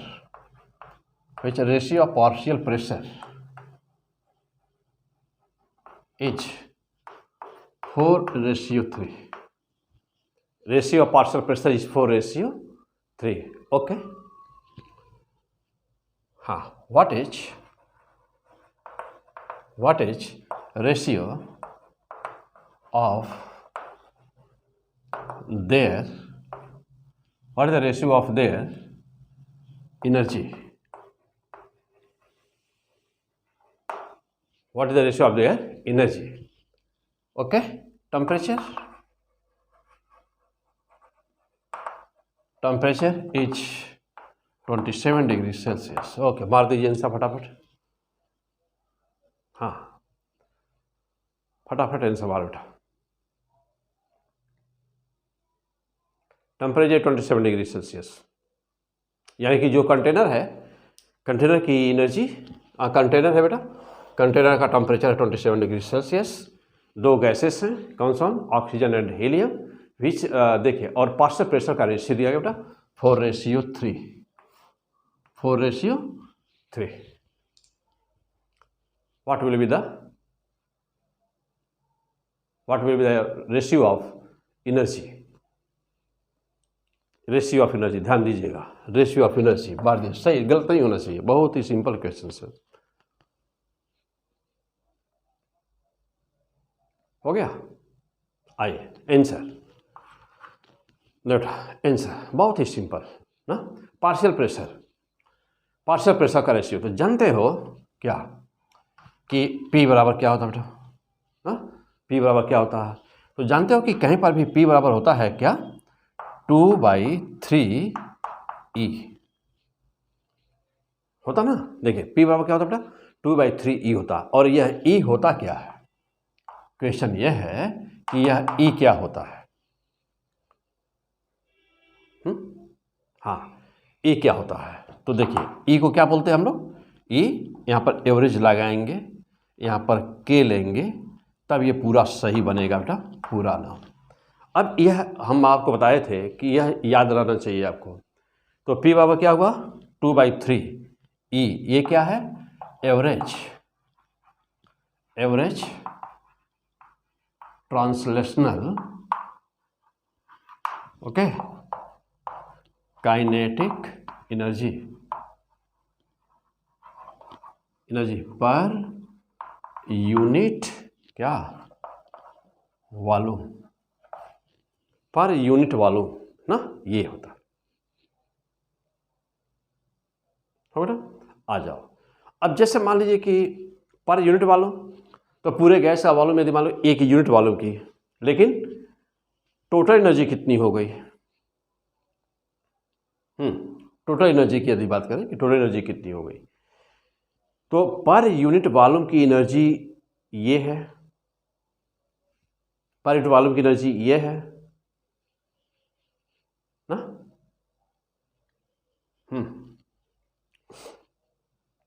average translational kinetic energy per unit volume, बेटा देखो ध्यान देना, यूनिट वॉल्यूम की एनर्जी है तो पूरे वॉल्यूम की एनर्जी कितनी हो जाएगी, पूरे वॉल्यूम से मल्टीप्लाई कर दी, इसी में तो पूरी एनर्जी निकल जाएगी। और कौन सी एनर्जी निकल जाएगी, average translational kinetic energy per unit volume हो जाएगा बेटा। अब जा देखना क्या, यदि इसको देखा जाए किसको, P का फार्मूला देखा जाए, पार्शियल प्रेशर P बराबर, तो P ऑक्सीजन के लिए एक बार निकाल दें यहाँ से, तो एक बार P हमने निकाल दिया ऑक्सीजन के लिए, कितना हुआ 2/3, अब यहाँ पर E1 कर दूँ, हो गया। अब देखना, अब एक बार हम निकाल देते हैं हीलियम के लिए, एक बार निकाल देते हैं बेटा हीलियम के लिए ना, हीलियम दिया है ना, देखो तो ऑक्सीजन के लिए एक बार इसको निकाल दिया हमने हीलियम के लिए, हीलियम के लिए क्या लिख सकते हैं, 2/3E2 मान लिया, दोनों को सीधा डिवाइड कर दीजिए, कुछ करना ही नहीं है, तो PO2 अपान क्या P हीलियम बराबर कितना आएगा, 2/3 हुआ कैंसिल, और जो वॉल्यूम दोनों का, चूंकि दोनों गैसों का वॉल्यूम बराबर है तो V से V कैंसिल हो जाना है, तो देखो बेटा वॉल्यूम से वॉल्यूम कैंसिल हो गया, 2/3 इसका ये भी कैंसिल हो गया, तो आया कितना E1/E2 हो गया। अब इसका रेशियो यही पार्शियल प्रेशर है, इसका रेशियो दिया है 4:3, बस यहाँ पर रख दीजिए 4:3 इक्वल टू आ गया ना E1/E2, तो फाइनली आंसर क्या मिला बेटा, E1:E2 बराबर 4:3, बस answer, that is the fantastic answer, हाँ। और अब बात रही बेटा यहाँ पे 27 टेम्परेचर की, तो टेम्परेचर दोनों गैसेस एक ही है ना बेटा, टेम्परेचर दोनों के लिए टेम्परेचर एक ही होगा, इसलिए कोई प्रभाव नहीं पड़ेगा। पार्शियल प्रेशर का जो रेशियो होगा वही रेशियो, जो पार्शियल प्रेशर का रेशियो होगा बेटा वही रेशियो इनके एनर्जी का भी होगा। हो गया, आ जाओ अगला क्वेश्चन। हाँ, अब जैसा इसी पर बेस्ट दूसरा क्वेश्चन देखा जाए।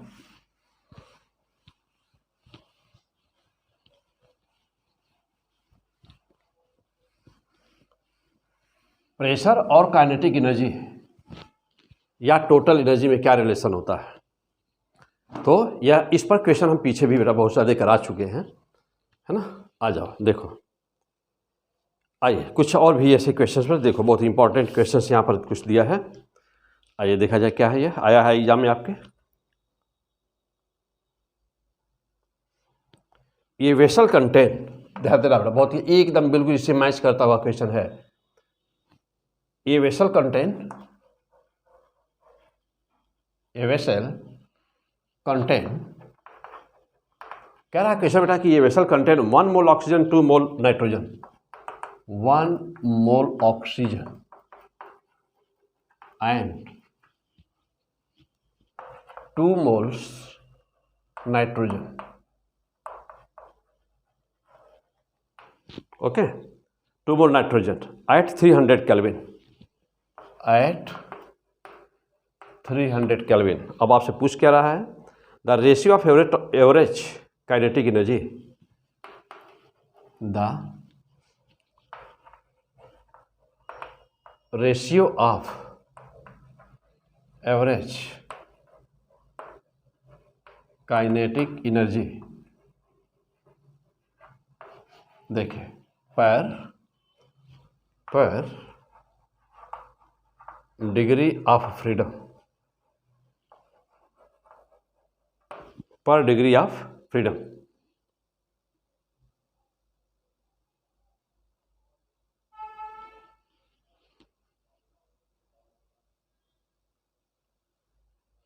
ओके, विल बी, हाँ मार दो बेटा answer. Ratio of average kinetic energy per degree of freedom will B,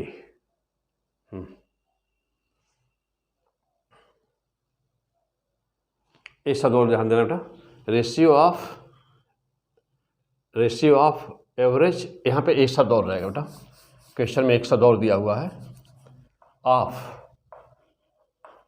rotational, ratio of average rotational शब्द जोड़ देना बेटा, rotational kinetic energy per degree of freedom will be, हाँ ये है क्वेश्चन बेटा। तो चले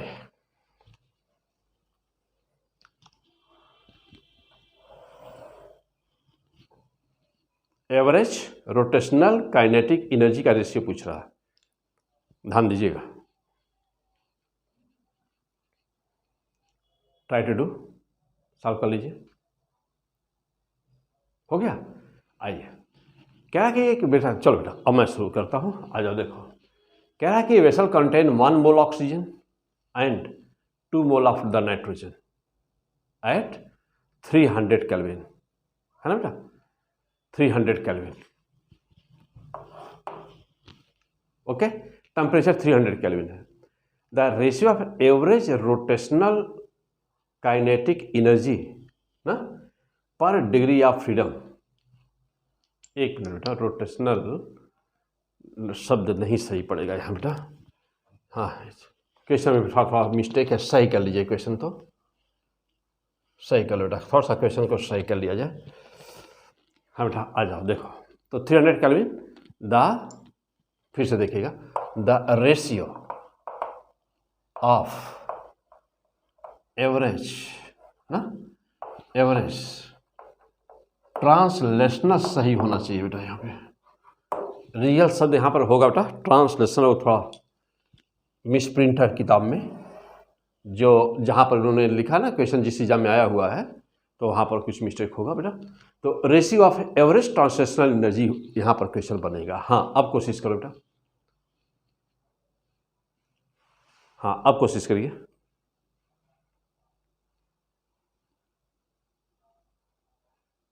हो गया, चलिए हाँ अब आइए आंसर देखा जाए। चौथा, अब आइए देखिए आंसर देखा जाए।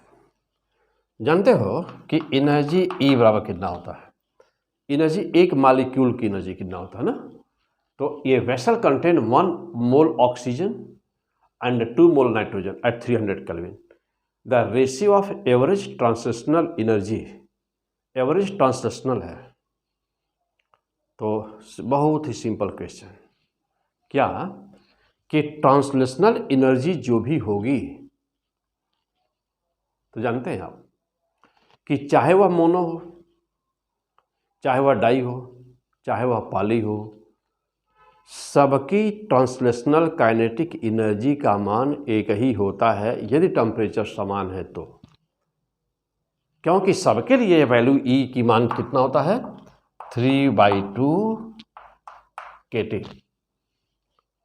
कितना होता है 3/2 kT।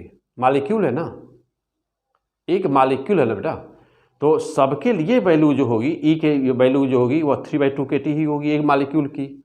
मालिक्यूल बोला गया है तो मोल से मतलब है नहीं ना, जब मोल से डिवाइड किया पर है ना, तो जब देखो ना molecule a vessel contain 1 mole oxygen and 2 मोल, तो यहाँ पे देखिए 1 मोल ऑक्सीजन तो है, 2 मोल यहाँ पर नाइट्रोजन तो है, लेकिन टोटल एनर्जी की जब बात करेंगे, टोटल एनर्जी की जब बात करेंगे तब वह डिफरेंट होगा।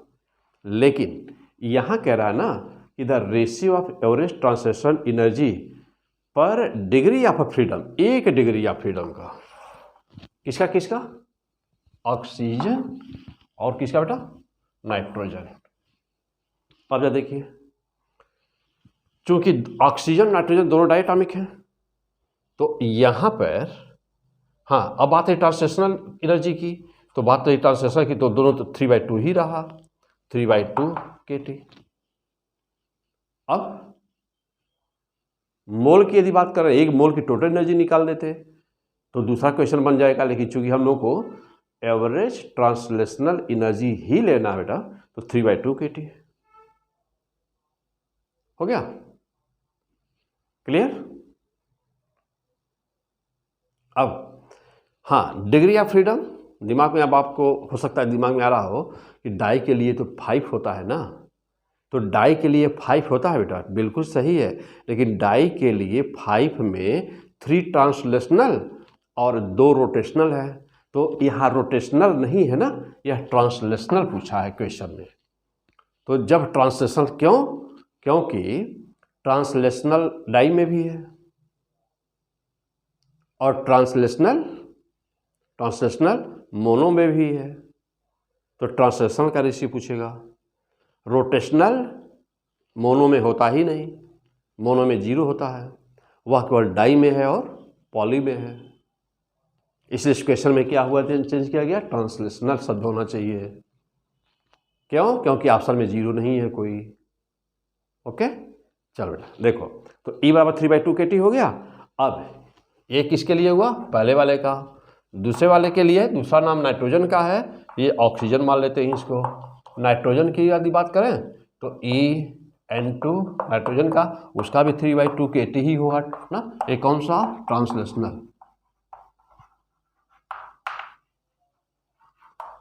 ट्रांसलेशनल ना, और ये कौन सा, ये भी ट्रांसलेशनल।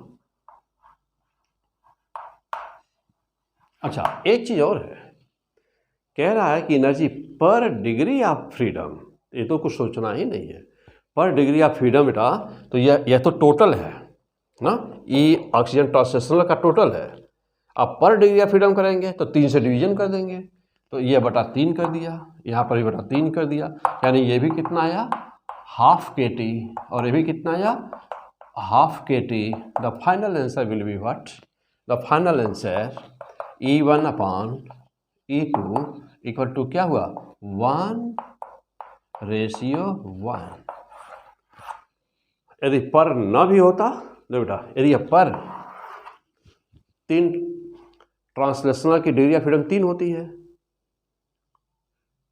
हमेशा, चाहे वह मोनो हो, चाहे वह डाई हो, चाहे वह पॉली हो, तो इसलिए आपने पर डिग्री ऑफ फ्रीडम के लिए क्या किया, 3 से डिवाइड कर दिया।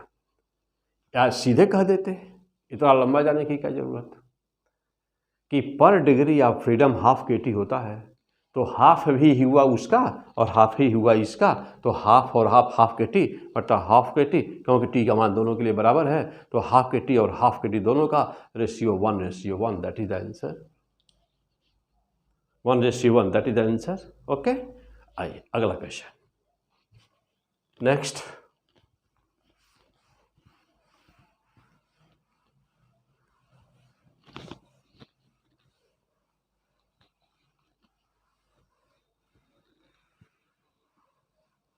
हाँ, और आ जाइए बेटा, बहुत सारे क्वेश्चन हैं।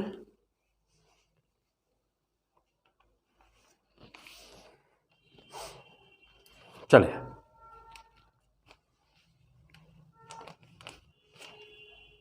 चलो अगला question, the value of P V by T for 1 mole of ideal gas. बहुत ही सिंपल सा क्वेश्चन देखिए, the value of P V by T ना for 1 mole of ideal gas, 1 mole of ideal gas. अब देखिए option दे रहा है, ऑप्शन ए पहला ऑप्शन दिया बेटा, जो एग्जाम में आया है मैं वही वैल्यू लिख रहा हूं, 2 जूल ना, 2 joule mole inverse kelvin inverse. B option देखो बेटा, ऑप्शन क्या है, 8.31 okay, 8.31 mole inverse kelvin inverse. C option में दिया बेटा 4.2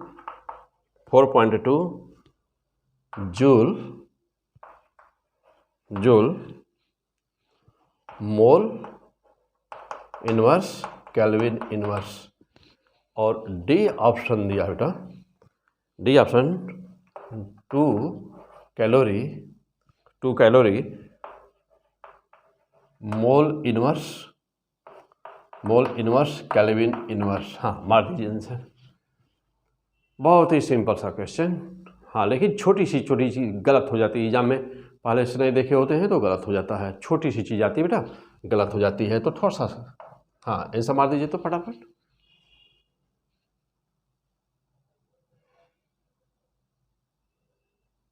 पी वी बाई टी कौन सा सही है इसमें देखिए, तो मिलाइए मैच करिए।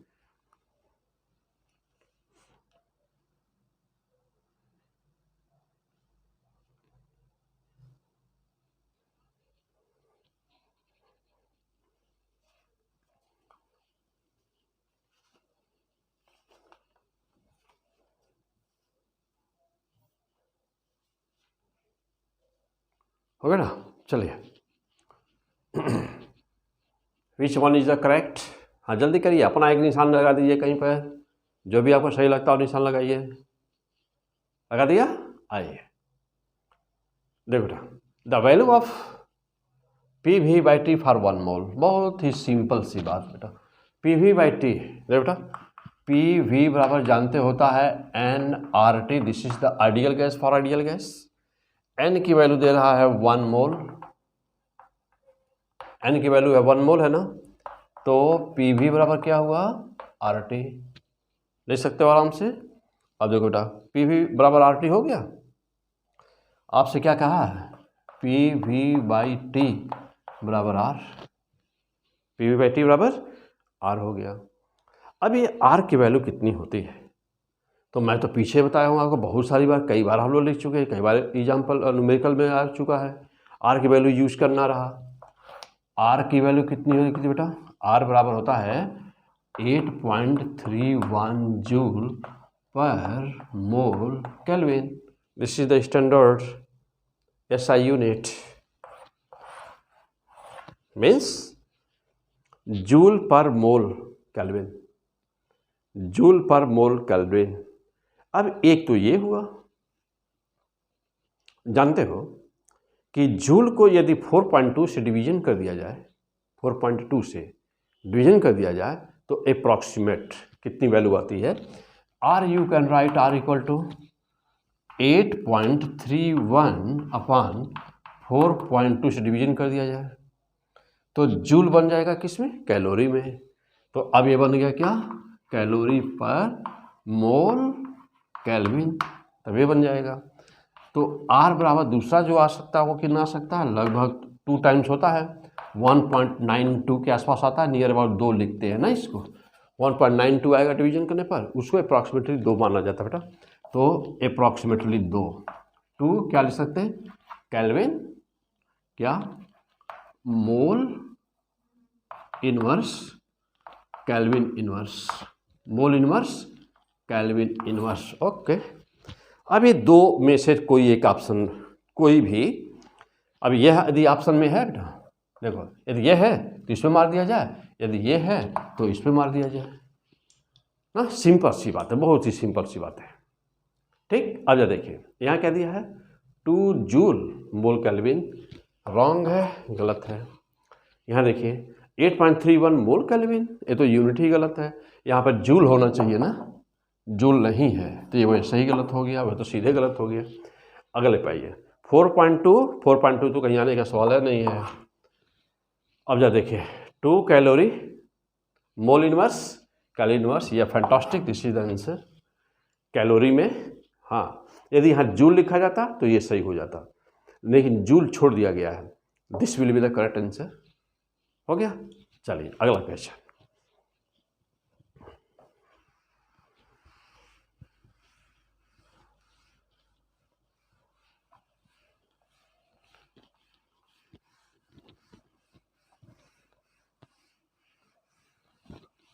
हाँ आ जाओ, चलो नेक्स्ट क्वेश्चन आइए देखिए, बहुत ही इंपॉर्टेंट क्वेश्चन। क्या कह रहा है ये, a container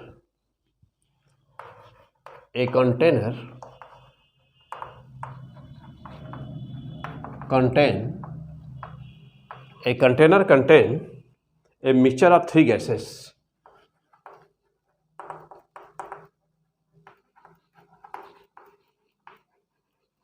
A mixture of 3 gases. हाँ, अब वो गैसेस कौन कौन सी है देखिए, बहुत ही इंपॉर्टेंट क्वेश्चन है। 3 gases which are non reacting, यानी कि जो आपस में रिएक्शन नहीं करती है। 3 गैसेस का मिक्सचर कहीं लिया जा रहा है बेटा, और जो आपस में रिएक्शन नहीं करती है। और क्या क्या है अमाउंट उनका है 5.6 mole of gas A, 5.6 mole of gas A which CV equal to 12 joule mole kelvin. Okay, और फिर देखिए अगली gas 4.22 mole of B which CV का मान दे रहा है बेटा इसका 12.8 जूल पर मोल kelvin and 3.2 mole of C which CV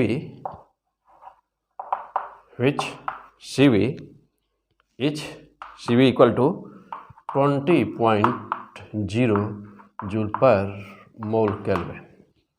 okay, what is the CV of the mixture, तो कह रहा है कि what is the CV of mixture and, अब इसी में एक पार्ट, 2 क्वेश्चन है यहाँ बेटा। What is the CV of mixture, यानी कि पहला हो गया, और दूसरा हो गया and what is amount of heat required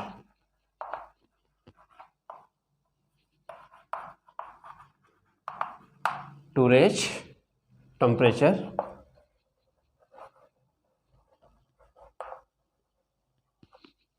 10 degree Celsius. कह रहा कि 10 डिग्री सेल्सियस टेम्परेचर बढ़ाने के लिए कितना हीट की आवश्यकता होगी। Very fantastic question.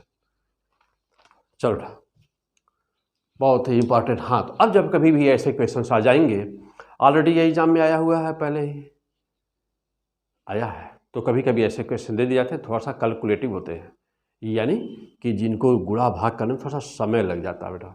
लेकिन हाँ, तो पहले तो ये है कि वो फार्मूला मालूम हो, प्रोसेस मालूम हो, और उसके बाद तब कैलकुलेशन की बात आती है।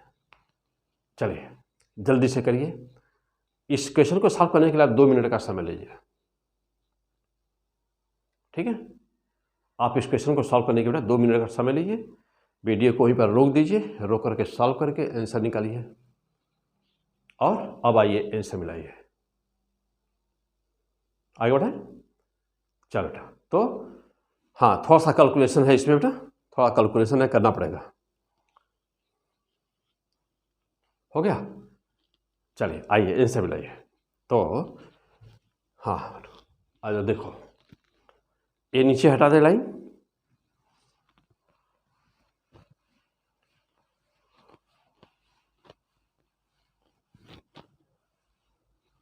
देखिए जानते हो कि कहीं पर भी जब 2 या 2 से अधिक गैसेस आपस में मिक्स की जाती हैं, जब 2 या 2 से अधिक गैसेस आपस में मिक्स की जाती हैं तो CV मिक्स बराबर कितना हुआ,